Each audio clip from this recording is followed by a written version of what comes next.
네, 여러분 저 마지막 시간 156페이지 156페이지부터 보도록 하겠습니다. 올해 제 교재들의 이제 특징 중에 하나가 이 범죄 피해자를 제가 좀 많이 넣어놨어요. 그 이유가 뭐 다른 거 없습니다. 저 공제외 실무 종합 문제집에 이 뭐 범죄 피해자분이 엄청 들었어요. 엄청 들었어요. 그래서 이 부분이 출제 가시권 안에 들어왔다라고 저는 판단합니다. 여러분 여기 앞에 있는 적행정 뭐 이런 것들 다 어디서 먼저 들었어?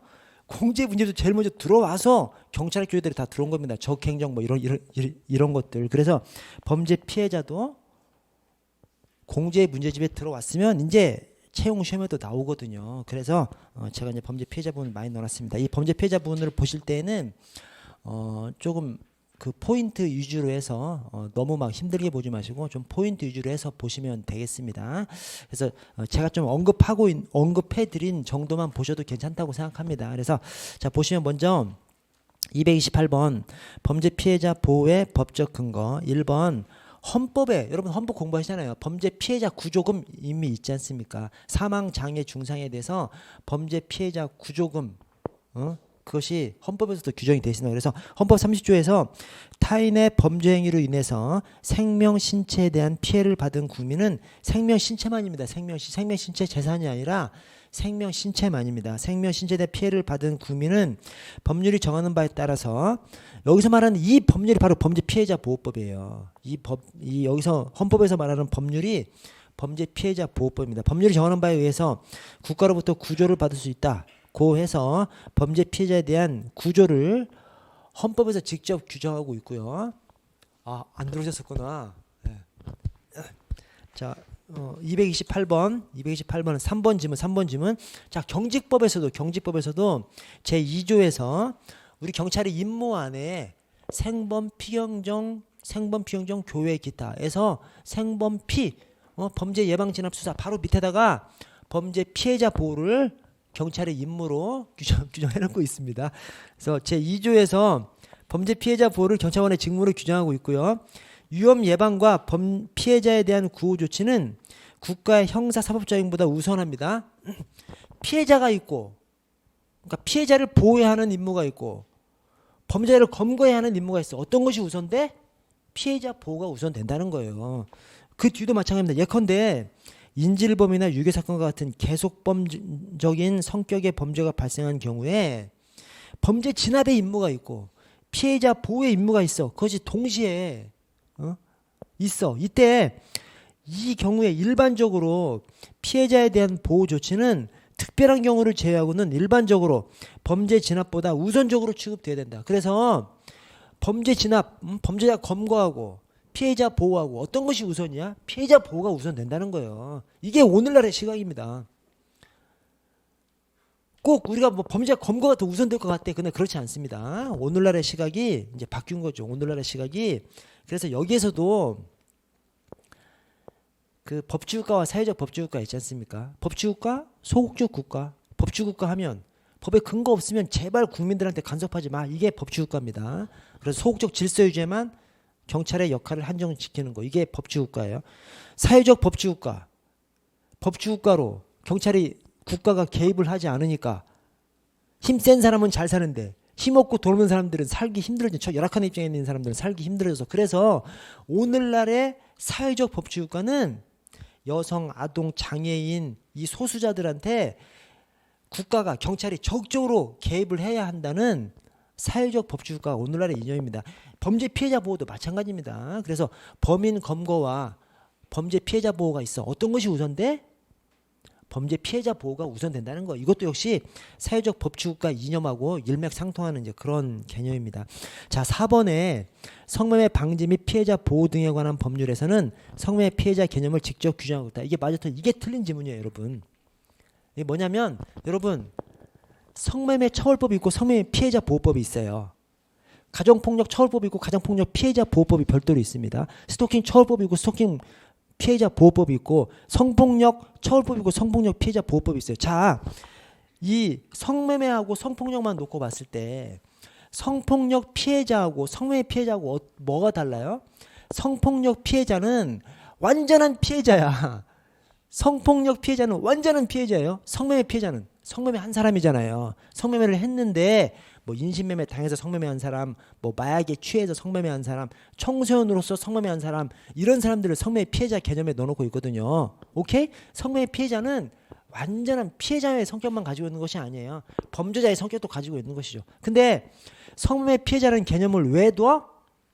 성매매 피해자는 성매매 한 사람이야. 원래는 범죄자야. 그러나 성매매라는 것이 워낙에 특별해서 범죄자인 것 같지만 일정한 사람들은 처벌하지 않아야 되는 거예요. 그래야 이 사회 질서가 맞는 거야. 오늘날 옛날에는 다 처벌했었죠. 그래서 성매매 피해자라는 개념은 왜 뒀어? 성폭력 피해자랑은 완전히 다른 거예요. 성폭력 피해자는 완전한 피해자고 성매매 피해자는 원래 성매매 한 사람이야. 처벌해야 할 사람인데 처벌하지 않으려고 성매매 피해자 개념을 둔 겁니다. 그래서 성매매 피해자 개념은 성매매 피해자의 범죄는 처벌하지 아니한다. 그걸 두는 것이 성매매 피해자 개념을 두는 것의 가장 핵심 목적이기 때문에 성매매 피해자 개념은 성매매 처벌법에 두는 거예요. 왜?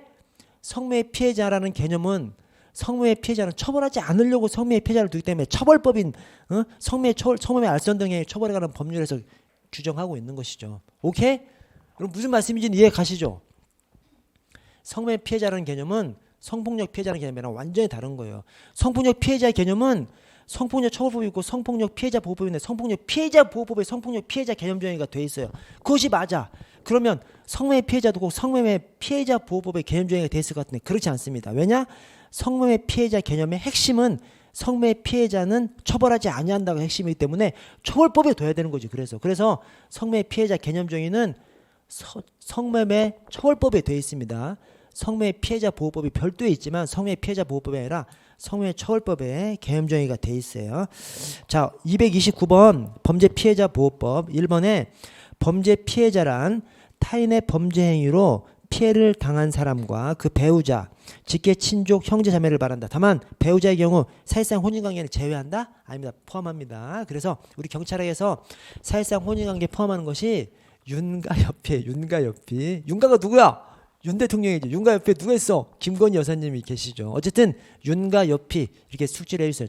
자, 윤가협회가 공직자윤리법, 가정폭력처벌법, 여성폭력방지기본법, 범죄 피해자 보호법 이겁니다. 이거 여기서는 배우자 개념에 사실상 혼인을 포함합니다.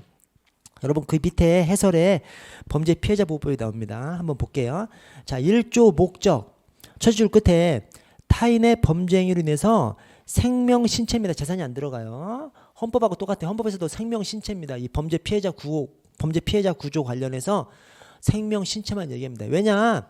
이 범죄 피해자 구조의 방법이 여러 가지가 있어요.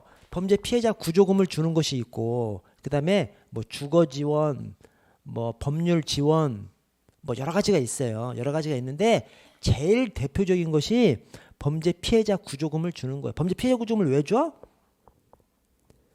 국민이 범죄를 당한 것은 한편으로 바라보면 국가가 범죄를 제대로 예방 진압하지 못하기 때문에 국민이 범죄 피해를 당한 거지 않습니까? 그 중에서 사소한 것 제외하고 또 돈으로 인한 것 제외하고 생명 신체라는 이 침해당해서는 안 되는 그 생명 신체에 대한 중한 침해. 그래서 사망 장애 중상해에 대해서만이에요. 사망 장애 중상해에 대해서만 그렇게 범죄 피해를 당한 것은 국가한테도 책임이 있다는 어떤 그런 인식이 있는 거죠. 그래서 그 사람이 다른 보상 배상을 받으면 국가가 안 주고 범죄 피해로 사망 장애 중상해를 당했는데 그 범죄자한테 배상을 못 받아. 특히 그렇죠. 작은 범죄일수록 범죄한테 배상을 받아. 큰 범죄, 살인사건 저지른 놈이 배상해줘? 안 해주지. 자기 어차피 빵 살 건데. 그렇죠. 그래서 이 세상이 희한하게 조금 짜잘한 범죄는 배상을 받아. 그러나 엄청 중대한 범죄는 배상을 못 받는 경우가 엄청 많다니까요. 그래서 배상을 받으면 국가에서 범죄 피해자 구조금을 안 주죠.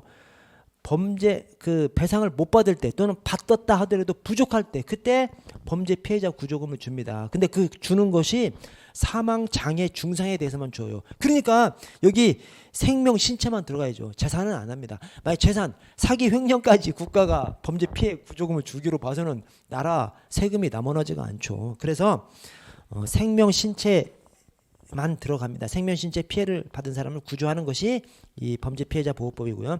자, 정의를 보시면 1호에 범죄 피해자란 타인의 범죄 행위로 피해를 당한 사람과 그 배우자, 거기에 사실상 혼인관계 포함합니다. 그다음에 직계, 친족 및 형제자매를 말하고요. 배우자의 사실혼 포함되는 것이 윤과 여피 숙지해 주시고, 자 4호를 보시면 4호 구조 대상 범죄 피해란 대한민국 영역 안에서 또는 대한민국 영역 밖에 있는 대한민국의 선박이나 항공기 안에서 행해진 사람의 생명 신체를 해치는 죄에 대한 행위입니다. 여기도 역시 생명 신체예요. 재산은 들어가지 않습니다. 자, 그리고 가로 열고 이렇게 피해자 구조의 대상이 되는 범죄 행위가 14세 미만자가 하는 행위도 구조해 줍니다. 심신장애자가 한 행위도 구조해 줍니다.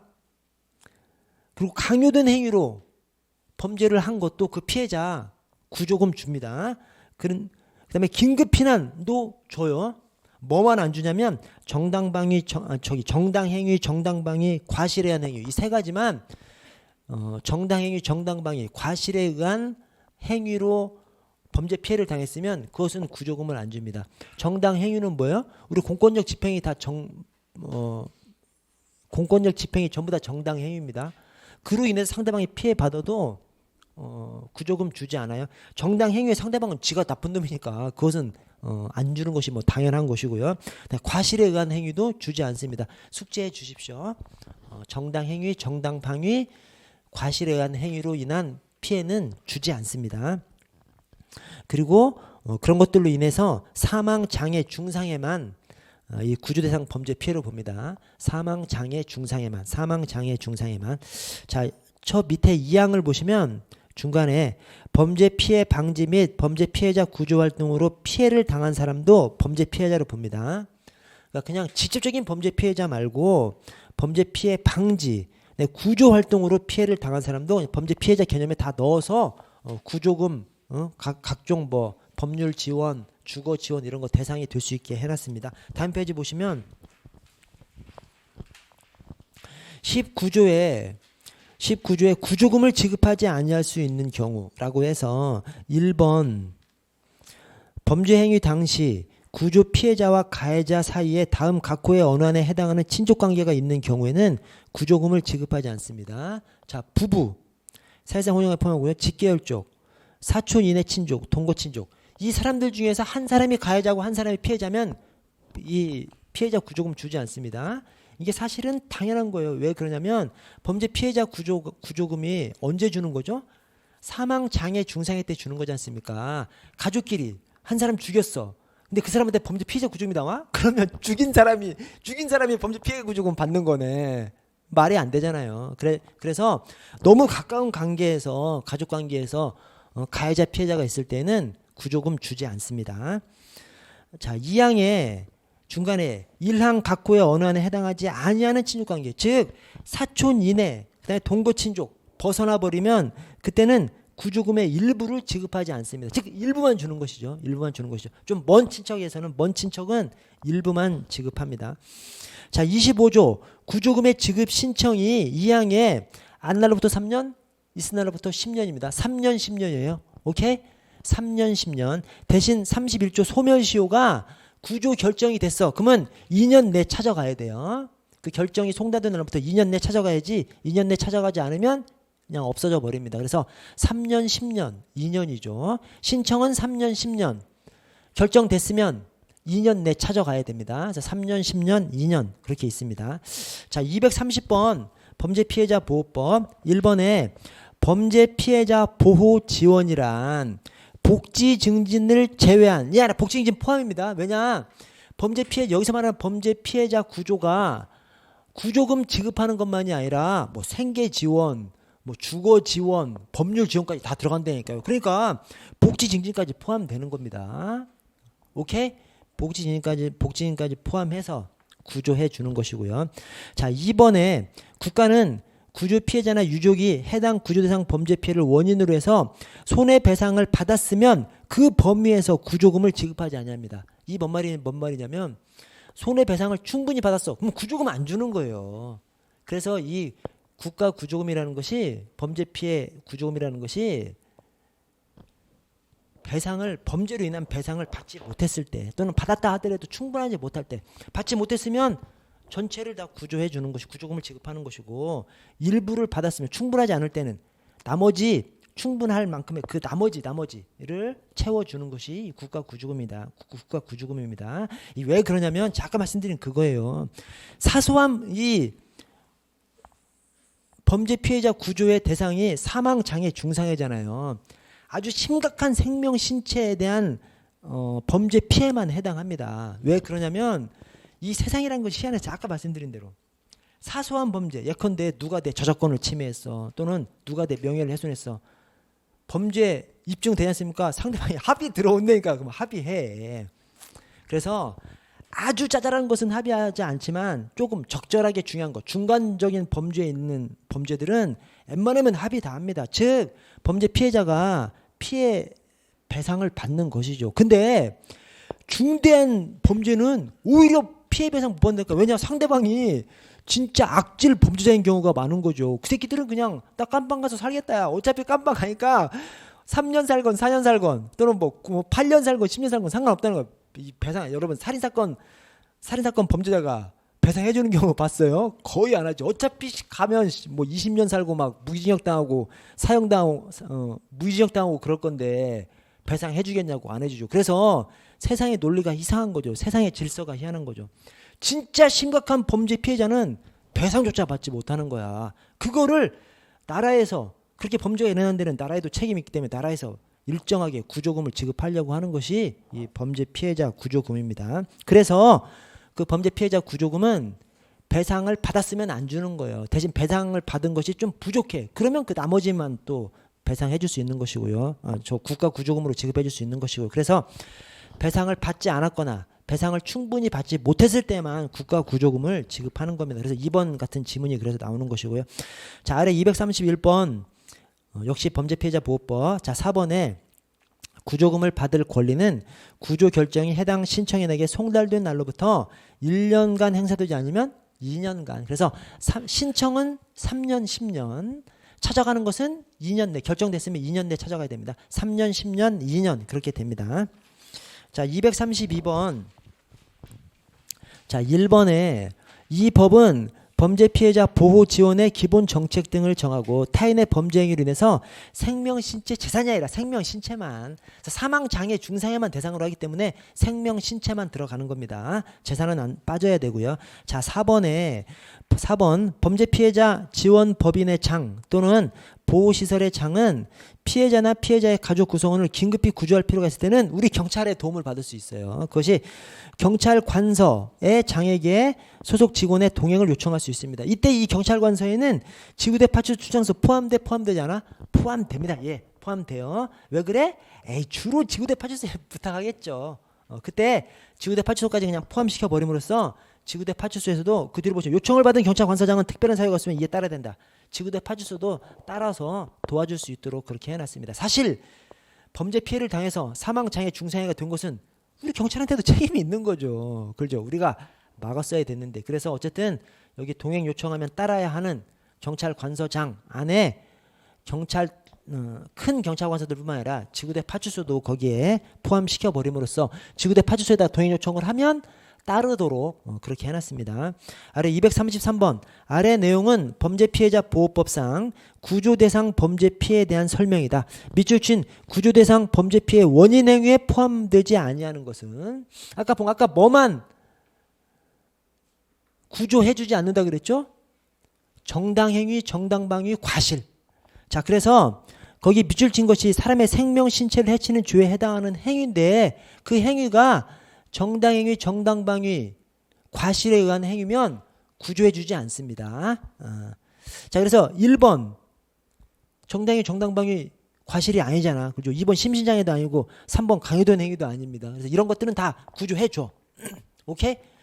특히 긴급피난도 해줍니다. 긴급피난으로 인한 행위로 인한 것도 해줍니다. 해주는데 4번에 법령에 의한 행위 또는 업무로 인한 행위, 기타 사회성격 위반되지 않은 행위. 이게 뭐 이게 정당 행위예요. 이게 정당 행위입니다. 이게 그래서 우리 그냥 공권력 집행하는 거 이것이 다 그냥 정당 행위예요. 법에 의해서 하는 거잖아 우리가. 그래서 법령에 의한 행위 또는 업무로 인한 행위, 기타 사회성격 위반되지 않은 행위, 이것이 바로 정당 행위의 개념 정의입니다. 이게 그래서 정당 행위, 정당방위, 과실에 의한 행위 여기에 대해서는 구조금 지급하지 않습니다. 구조해주지 않습니다. 자, 234번. 자, 성희롱 성폭력 예방 및 2차 피해 방지와 그 처리에 관한 규칙. 이것도 사실 이제 피해자 보호에 관한 규정입니다. 우리 경찰청 훈령인데, 자, 1번 성희롱이란 양성평등 기본법 제3조 2호 강목의 행위를 하는 경우를 말합니다. 뭔 말이냐면 지금 경찰청 성희롱 성폭력 예방 규칙이잖아요. 이게 경찰청 훈령입니다. 이거 말고 대통령령으로도 성희롱 성폭력 이 대통령령이 있어요. 그러니까 법령 규칙 명칭에 성희롱이 들어가 있는 법령 규칙이 있어요. 자, 우리 생각에 아까 이제 그거랑 연관돼서 생각해 주세요. 아까 성매매 피해자 개념이 성매매 피해자 보호법에 개념 정의가 돼 있을 것 같은데 성매매 피해자 보호법에 개념돼 있지 않고 성매매 처벌법에 성매매 피해자 개념 정의가 돼 있습니다. 그 이유가 그거예요. 뭐냐면 성매매 피해자 개념 정의를 한 것은 성폭력 피해자랑은 완전히 다르죠. 성폭력 피해자는 완전한 피해이기 때문에 성폭력 피해자를 보호하기 위해서 개념 정의를 하기 때문에 성폭력 피해자 보호법에 개념 정의가 돼 있어요. 성폭력은 성폭력 처벌법이 있고 성폭력 피해자 보호법이 있는데 성폭력 피해자 개념 정의는 성폭력 피해자 보호법의 개념 정의가 돼 있다니까요. 왜냐? 성폭력 피해자는 완전한 피해자이기 때문에 성폭력 피해자를 보호해주는 것이 목적이야. 그래서 그냥 성폭력 피해자 보호법의 개념 정의가 돼 있습니다. 그러나 성매매 피해자는 보호 이런 거 떠나서 성매매 피해자는 말이 성매매 피해자지 성매매를 한 범죄자야 원래는. 근데 성매매 피해자 개념에 들어오면 처벌하지 않으려고 하는 거예요. 그러니까 처벌법에다가 개념 정의를 해놔야 되는 것이죠. 성매매 피해자는.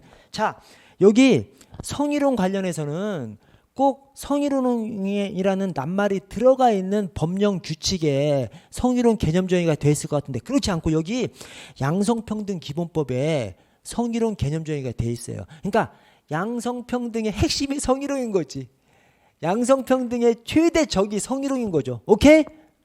그래서 이 성희롱 성폭력 예방 규칙에서 성희롱 개념을 어떻게 하냐면 성희롱이란 양성평등기본법 3조 2호 강목의 행위를 하는 경우를 말한다. 이게 딱 그냥 성희롱 성폭력 예방 규칙 규정 자체예요.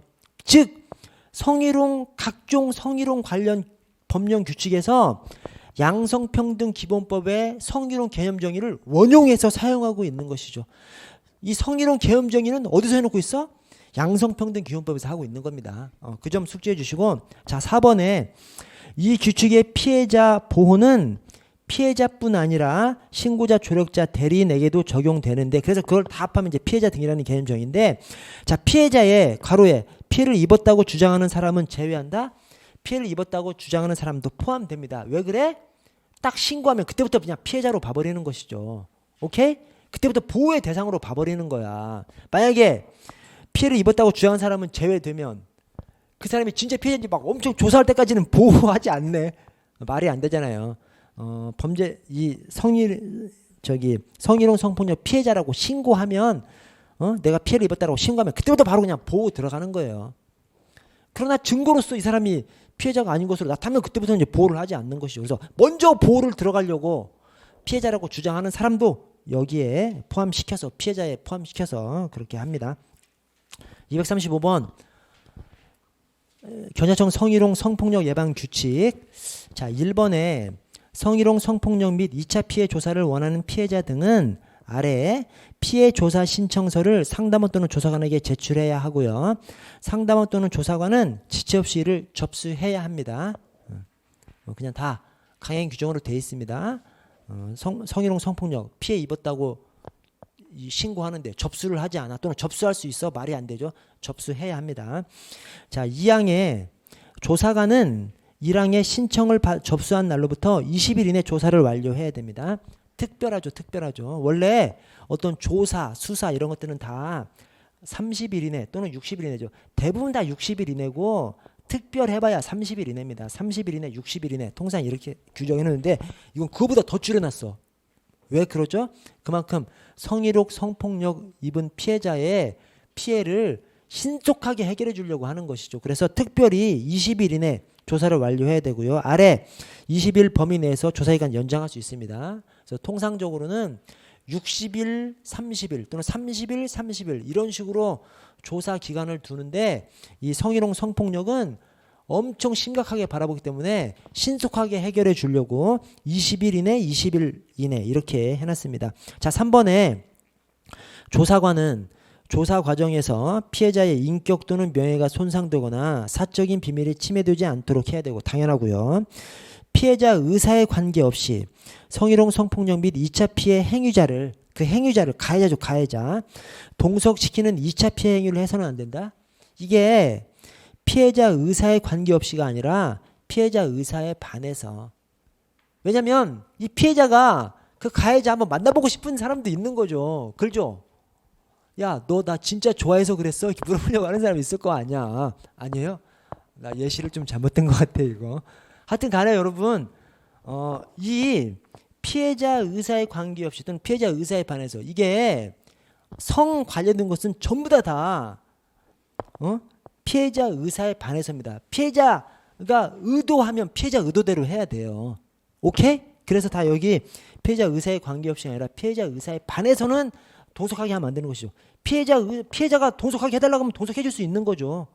뭔가 좀 할 말이 있어. 그러면 동석하게 할 수 있는 거예요. 왜냐하면 이 성희롱, 성폭력이라는 것이 그냥 뭐 성폭력 심각하게 당한 거 이것만 성폭력이 아니라 성희롱은 아주 짜잘한 행위도 있는 거지 않습니까? 서로 오해로 인한 행위도 있을 수 있는 거잖아요. 그래서 피해자가 가해자를 한번 만나보고 싶을 수도 있는 것이죠. 근데 자기가 직접 연락해서 만나면 상대방이 오해할 수도 있고 힘드니까 이 해결해주는 기관장 그다음에 감찰 통해서 만나보고 싶은 사람도 있을 거 아니에요. 그래서 피해자가 원하면 동석하게 해줄 수도 있는 것이고 다만 피해자가 원치 않으면 피해자 의사에 반해서는 동석하게 하면 안 되는 것이고요.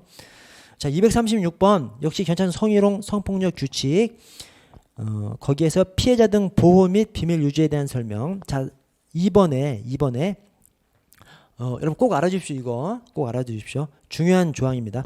자, 경찰 기관장은 특별한 사유가 없는 한 행위자가 견책 이상의 징계 처분을 받은 때에는 자, 견책 이상 동그라미 쳐주시고요. 형광펜으로 이게 맞습니다. 이게 그 조문에 이렇게 돼 있어요.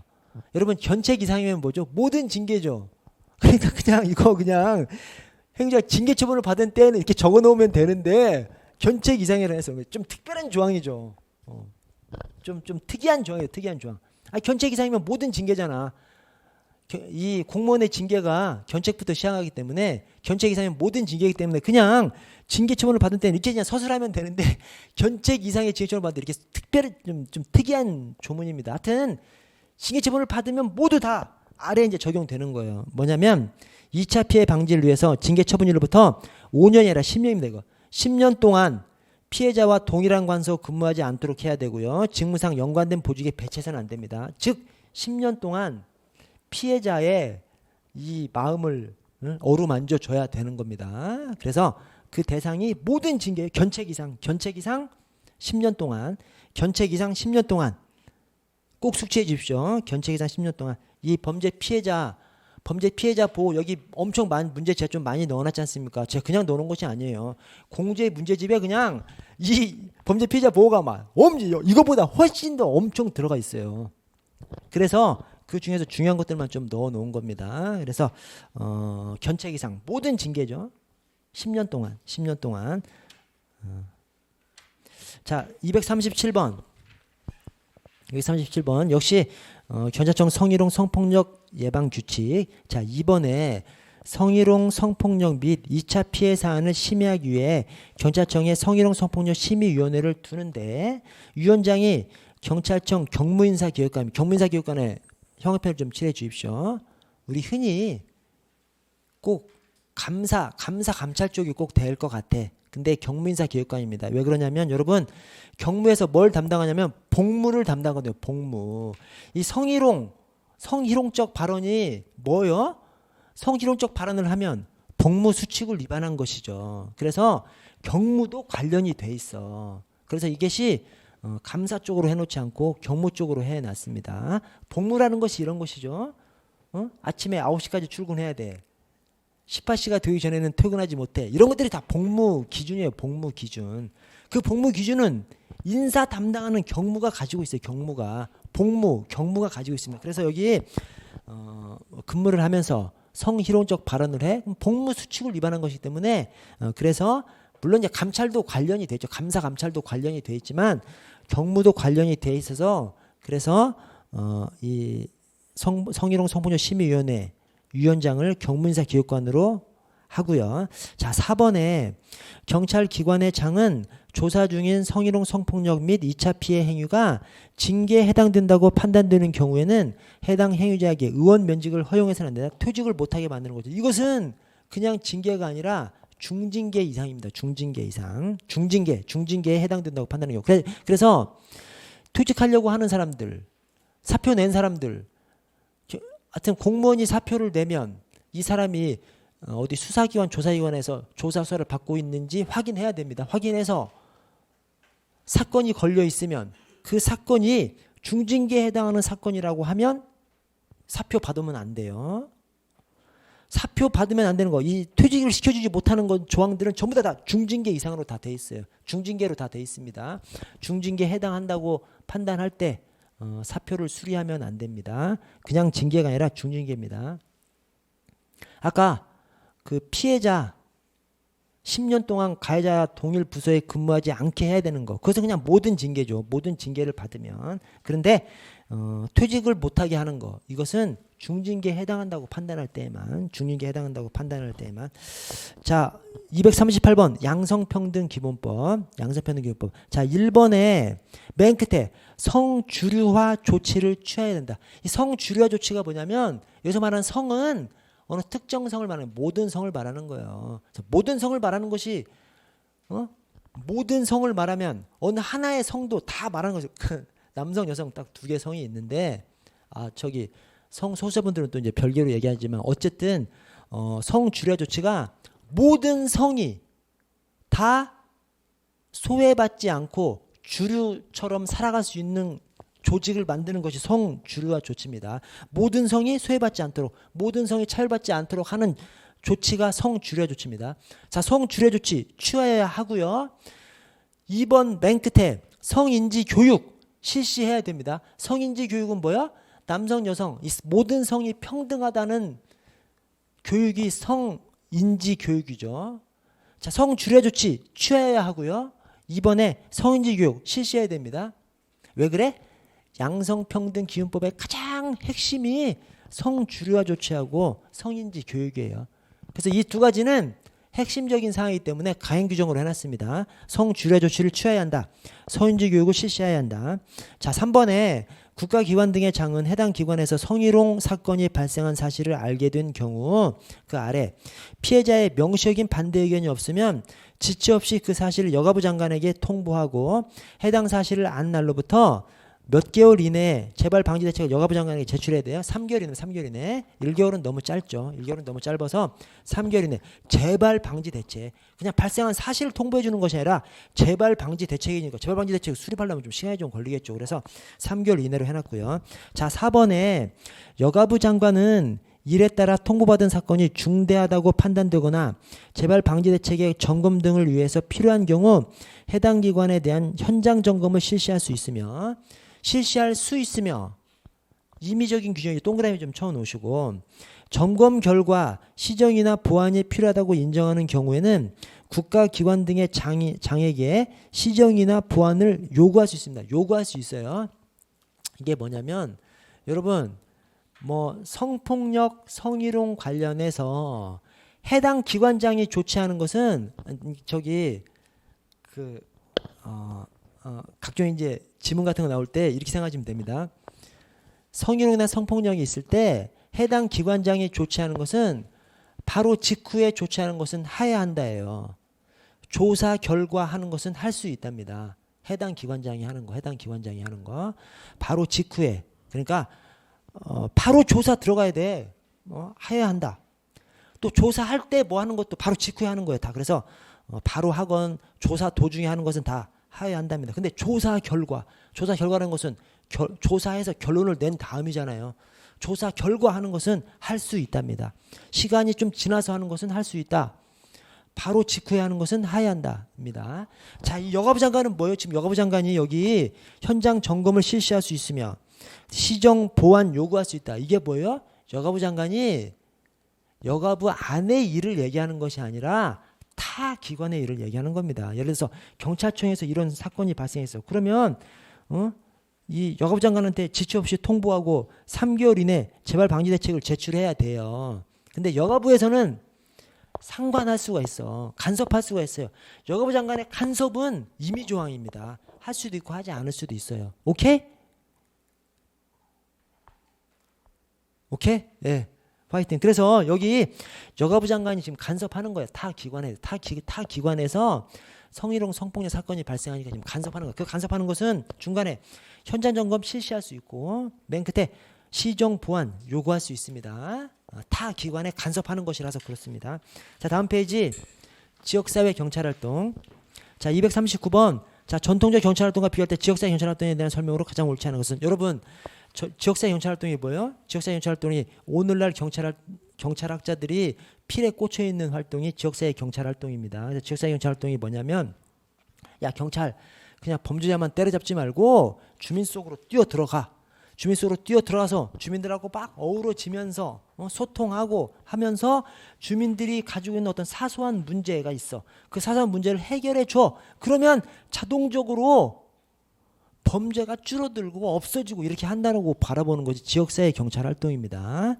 자, 그래서 여기 1번 범죄 신고에 대한 반응 시간이 얼마나 짧은가로 효율성을 평가한다. 이건 전통적 경찰활동입니다. 왜냐하면 범죄 신고에 대한 반응 시간 한마디로 빨리 출동하는 거예요. 빨리 출동하면 잘 검거하겠지. 근데 검거 위주의 경찰활동은 지역사회 경찰활동 전통적인 경찰활동이에요. 지역사회 경찰활동은 검거 위주가 아니라 예방 위주입니다. 예방 위주.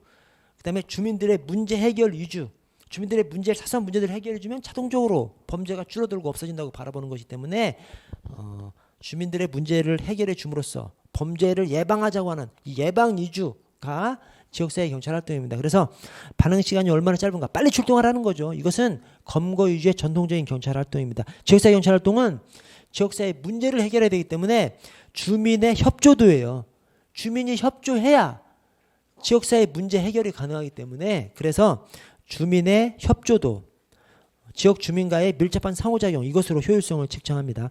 자, 240번 4번에 지역사회 문제 해결을 위한 경찰 업무 영역의 확대로 일선 경찰관에 대한 감독자의 지휘 통제가 강조된다?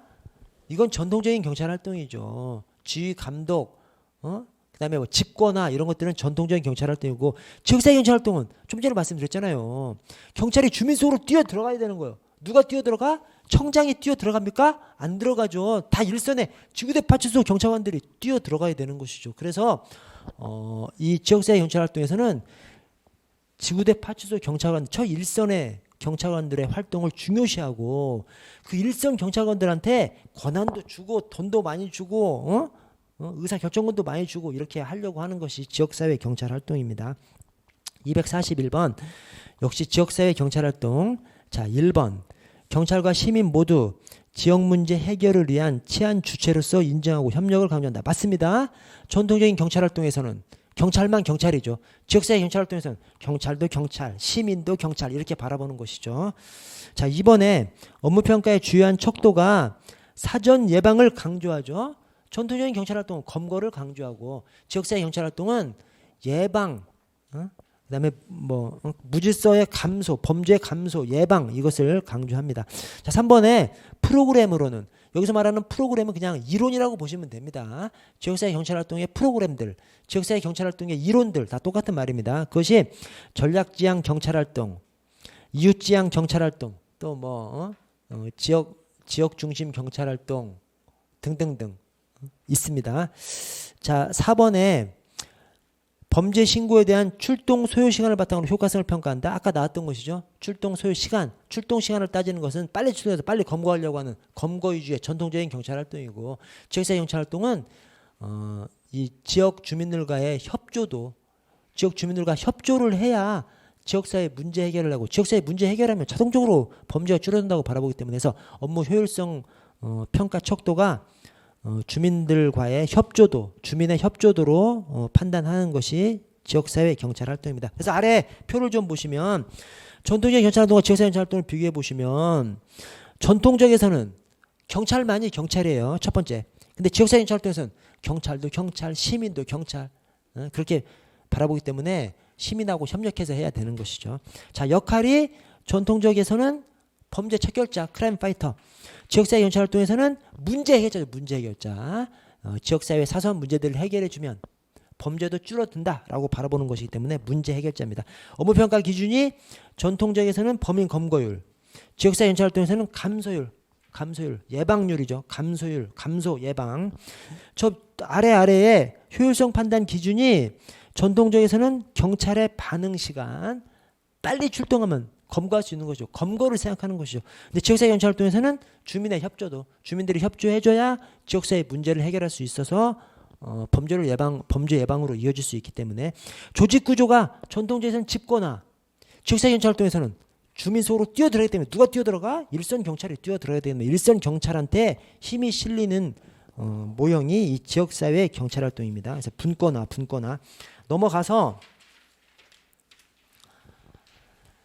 242번 자 전통적 경찰 활동과 지역사회 경찰 활동인데 특별히 스페로의 이론이 있어요. 스페로의 이론이 이게 앞쪽하고 좀 이렇게 앞쪽만 가지고 해결할 수 없는 그런 서술들을 합니다. 그래서 한번 보면 자 스페로의 전통적 경찰 활동과 비교한 지역사회 경찰 활동 여기에 자 1번에 경찰은 누구인가?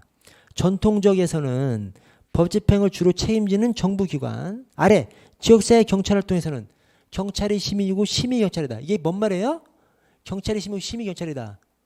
로버트 필이 얘기한 거지 않습니까? 이게 경찰도 경찰이고 시민도 경찰인 거예요. 또 경찰도 시민이고 시민도 시민이고 경찰도 경찰이고 시민도 경찰이고 경찰도 시민이고 시민도 시민이고 그런 말입니다. 그래서 경찰이 시민을 대할 때는 같은 시민이야. 그러니까 시민한테 괴롭히면 안 되겠죠. 또 시민은 너도 경찰이야. 그래서 시민이 경찰을 대할 때는 시민들이 경찰을 도와줘야 되겠죠. 그래서 경찰도 시민을 도와주고 시민도 경찰을 도와줘야 한다는 것이 바로 이 경찰이 시민이고 시민이 경찰이다. 이 말입니다. 그래서 지역사회 경찰 활동에는 서로 협력해야 되는 것이죠. 전통적에서는 경찰만 경찰, 지역사회 경찰 활동에서는 경찰도 경찰, 시민도 경찰. 자, 이번에 언론 접촉 부서의 역할은 무엇인가? 전통적에서는 아래 비판적 여론을 차단하는 것. 지역사회 경찰 활동에서는 지역사회와의 원활한 소통 창구. 왜냐하면 지역사회 경찰 활동에서는 주민 속으로 뛰어들어가서 주민들하고 소통을 엄청 강화하자고 하는 것이 지역사회 경찰 활동이기 때문에 그래서 언론 접촉 부서의 역할이 다르죠. 더 활성화시켜야 하는 것이죠. 지역사회 경찰 활동에서는. 자, 3번 경찰의 효과성은 무엇이 결정하는가? 전통적에서는 대응 시간 빨리 검거해야 되니까. 자, 지역사회 경찰 활동에서는 시민의 협조. 자, 여기까지는 맞습니다. 여기까지 맞는데 자 4번에 가장 중요한 정보가 뭐야? 전통적에서는 범죄자 정보가 아니라 사건 정보예요. 사건 정보. 왜냐하면 전통적인 경찰 활동에서는 막 살인 사건 이런 거에만 관심이 쏠리는 거죠. 저 지역사회 경찰 활동에서는 주민들의 문제를 해결해 줘야 되는 거예요. 그래서 범죄자 정보. 네. 그래서 여러분 아래 스페로의 그 표에서 밑에서 나머지는 딱 보시면 저 앞에 표랑 똑같아요. 근데 밑에서 넷째 줄부터 자 최우선순위가 전통적인 경찰 활동에서는 범죄입니다. 범죄 해결. 자 지역사회 경찰 활동에서는 문제들이에요. 문제들. 그 문제들을 해결하면 범죄까지 예방할 수 있다고 보는 거기 때문에 지역사회의 문제들입니다. 지역사회 문제들. 자 특별히 경찰이 처리하는 거. 전통적에서는 사건들. 지역사회 경찰에서는 시민의 문제와 걱정거리. 그래서 가장 중요한 정보가 뭐야? 전통적에서는 사건 정보. 살인사건 딱 생각하시면 돼요. 살인사건. 전통적에서는 사소한 사건은 중요시하게 생각하지도 않아. 사건을 키워서 잡아먹죠. 그래서 살인사건 이런 것만 신경 쓰는 거죠. 자, 지역사회 경찰에서는 시민의 사소한 시민의 사소한 문제 이런 것들을 다 해결하려고 하기 때문에 범죄자 정보입니다. 범죄자 정보. 그 범죄자의 어떤 문제가 있는지 살펴봐서 그 범죄자를 둘러싼 문제를 해결해야 지역사회 문제도 해결되고 범죄도 예방되고 이렇게 이제 바라보는 것이죠. 그래서 그 세 가지가 앞에 하고 좀 매칭이 안 돼요. 그래서 그 세 가지 밑에서 내책함부터 최우선 순위, 특별히 경찰이 처리하는 가장 중요한 정보 이 세 가지를 특별히 좀 밑줄 쳐놓고 좀 봐주십시오. 자, 오른쪽 243페이지 지역사회 경찰활동의 프로그램. 자, 지역사회 경찰활동의 프로그램이 지문이죠. 지문이 지역중심 경찰활동, 문제지향 경찰활동, 네, 이웃지향 경찰활동이 있습니다. 여러분 다음 페이지 한번 볼까요? 다음 페이지 오른쪽에 자 지문이가 있습니다. 지문이가 지역중심 경찰활동, 문제지향 경찰활동, 이웃지향 경찰활동이 있습니다. 자 먼저 학자들을 좀 외우면 지트버 문골 S죠. 지트버 문골 지역중심이 트로야노비치 버케로 그다음에 문제지향 경찰활동이 문골 S. 그래서 골드슈타인 엑스펠만 S. 엑스펠만. 그래서 지트버 문골 S 먼저 숙지를 해주시고 자 지역중심 경찰활동은 그냥 지역사회 경찰활동의 기본형이다라고 생각하시면 됩니다. 자 문제지향 경찰활동은 뭘 강조해? 뭘 중시해? 문제 해결하고 일선 경찰을 중시합니다. 문제 해결하고 일선 경찰을 중시합니다. 그래서 문제지향 경찰활동에서는 특별히 문제 해결 과정 또는 절차인 사람 모형, 좁은 대평을 제시하고 그 다음에 일선 경찰을 중시합니다. 그래서 문제지향 경찰활동에서는 문제 해결, 사람 모형, 그다음에 일선 경찰을 중시하고요. 이웃지향 경찰활동에서는 소외를 강조합니다. 이웃지향 경찰활동에서는 소외가 범죄의 원인이라고 봐요. 이 맞는 말입니다. 어떤 사회 구성원들이 소외돼. 그러면 범죄자가 딱 봤을 때 저 사람 소외돼 있으니까 자기가 공격해도 누가 도와줄 사람이 없는 것이 되는 것이죠. 그래서 이 소외를 범죄의 원인으로 보는 것이 이웃지향 경찰활동입니다. 그래서 이웃지향 경찰활동에서는 그 소외를 어떻게 해결해야 돼? 주민들이 나서서 주민들이 가서 인사도 하고 주민들이 순찰도 돌고 주민들이 어떤 정보도 제공해주고 그렇게 해야 하는 것이 범죄 예방책이라고 보는 것이 이 이웃지향 경찰활동입니다. 자 그래서 저 243번으로 좀 다시 가보면 243번 자 1번 문제지향 경찰활동은 그 줄 끝에 지역사회 범죄 문제의 근원적 원인을 확인하고 해결하는 역할로 전환될 것을 추구하고 이제 문제 해결을 강조하는 거죠.